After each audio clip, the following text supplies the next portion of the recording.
हम यहाँ पे बात करें जो लैंडफॉर्म्स विंड के थ्रू बनते हैं, विंड्स के थ्रू बनते हैं, उसको देखते हैं।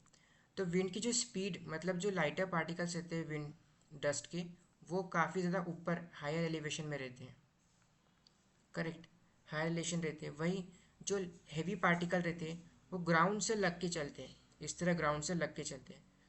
तो इरोजन के टाइम पे क्या होता है, फॉर एग्जांपल एक काफ़ी बड़ा रॉक यहाँ पे पड़ा हुआ है, तो जो डस्ट पार्टिकल, जो फाइन छोटे पार्टिकल्स हैं, वो ऊपर रॉक की अपर सरफेस को तो पॉलिश कर देते हैं, मतलब यहाँ से एकदम प्लेन पॉलिश कर देते हैं। वहीं जो लोअर सरफेस है रॉक की, चूँकि यहाँ पे काफ़ी हैवी पार्टिकल्स विंड की स्पीड से जा रहे हैं, विंड के साथ जा रहे हैं, तो यहाँ पे काफ़ी ज़्यादा अग्रेसिव इरोजन हमें यहाँ देखने को मिलता है। ठीक है, तो इसको बोलते हैं हम चिपिंग एक्शन, और ऊपर साइड होता है हमारा पॉलिशिंग।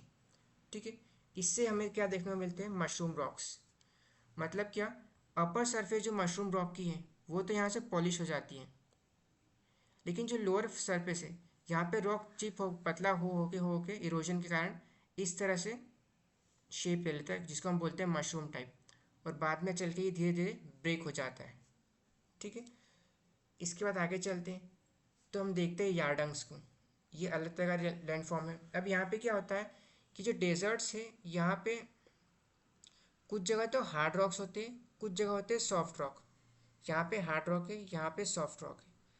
अब जो विंड है वो सॉफ्ट रॉक को इजीली इरोड कर पाती है, और हार्ड रॉक्स को इजीली इरोड नहीं कर पाती है।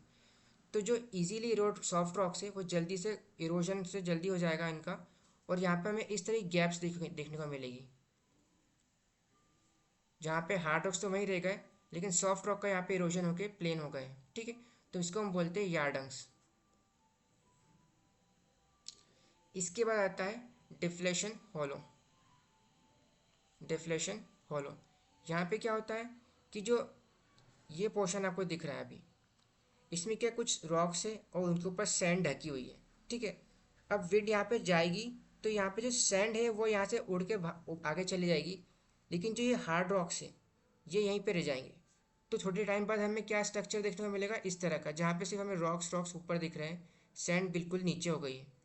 इसको क्या बोलते हैं हम, डिफ्लेशन हॉलो और डेजर्ट पैवमेंट। ठीक है, इसके बाद आगे चलते हैं, हम देखते हैं ड्यून्स को। अब ड्यून्स क्या होते हैं, काफ़ी बड़ा डेजर्ट होता है जिसमें विंड की वजह से सैंड्स जो है इधर से उधर डायरेक्शन में इकट्ठी हो जाती हैं, कलेक्ट होती रहती है। ठीक है, अब सैंड ड्यून्स में काफ़ी बड़ा टीला टाइप का इकट्ठा हो जाता है, जहाँ पे एक तरफ तो स्लिपरी स्टॉप रहती है, काफ़ी फिसलने वाला, और एक तरफ थोड़ा वर्टी, इस तरह का डायरेक्शन कर्वी पैटर्न देखने को मिलता है हमें। ठीक है, इसको हम बोलते हैं ड्यून्स।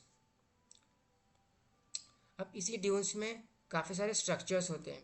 फॉर एग्जांपल अगर इस ड्यून में इस तरह का क्रिसेंट मून स्ट्रक्चर बनाता है तो हम इसको बोलते हैं बर्चन्स। बर्चन्स, अगर इस तरह का ट्रांसवर्स इस तरह के वेव फॉर्म में बनाता है तो हम बोलते हैं ट्रांसवर्स ड्यून्स। अगर एक काफ़ी लंबा सिंगुलर इस तरह का ड्यून्स बनते हैं तो हम इसको बोलते हैं लॉन्गिट्यूडनल ड्यून्स। और अगर ये स्टार शेप में आता है तो हम बोलते हैं स्टार ड्यून्स।